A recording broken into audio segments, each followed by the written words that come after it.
Passons à présent à l'actualité en bref.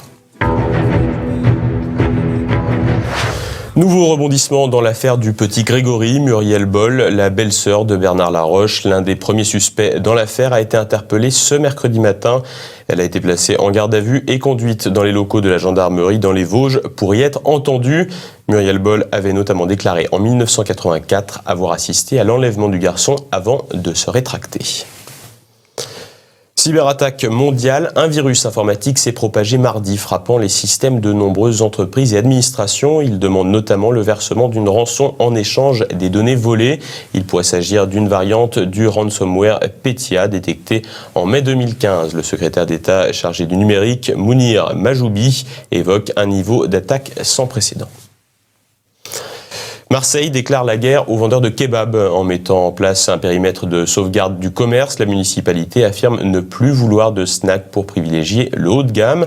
Les élus ont ainsi approuvé l'instauration d'un droit de préemption sur les baux commerciaux. L'adjoint au maire, chargé du commerce, assure toutefois qu'il n'y aura pas d'expulsion, mais travaillera sur les locaux vacants.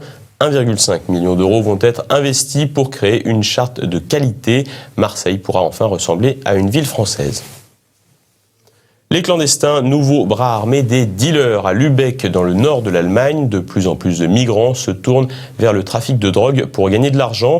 En effet, les vendeurs infiltrent directement les centres d'accueil. Depuis le mois de mai, la ville a été le théâtre d'une douzaine d'affrontements violents. En 2016, plus de 1300 individus sont morts à cause de leur consommation de drogue. C'est 9% de plus que l'année précédente. Le phénomène touche également d'autres villes de la région, comme Kiel. Ce soir, dans le cadre de l'émission hebdomadaire Synthèse sur Radio Liberté, Roland Elie reçoit le député européen Jean-Marie Le Pen. Entouré de Philippe Randa, Arnaud Menu et Pierre Delaubier, Roland Elie interroge le président d'honneur du Front National sur l'actualité politique. Il y a des villes qui sont maintenant majoritairement d'origine étrangère en France. Et il y a des quartiers qui sont ce qu'on appelle des quartiers de non-droit, qui sont 200, 300, 400, 500, 1000, on ne sait pas.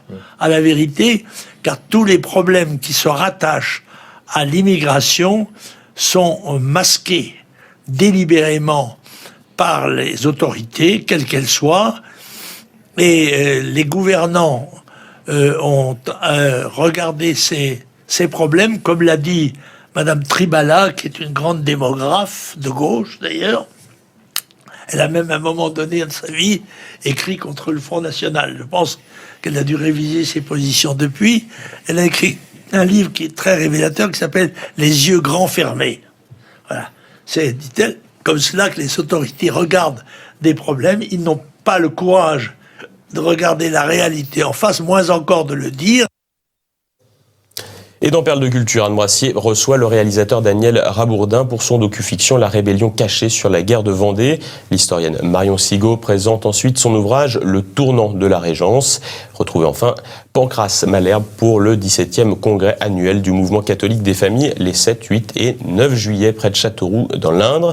Et voilà, c'est la fin de cette édition. Tout de suite, une nouvelle chronique de la France de Campagnole avec Christian Combaz. Merci de votre fidélité. Bonsoir.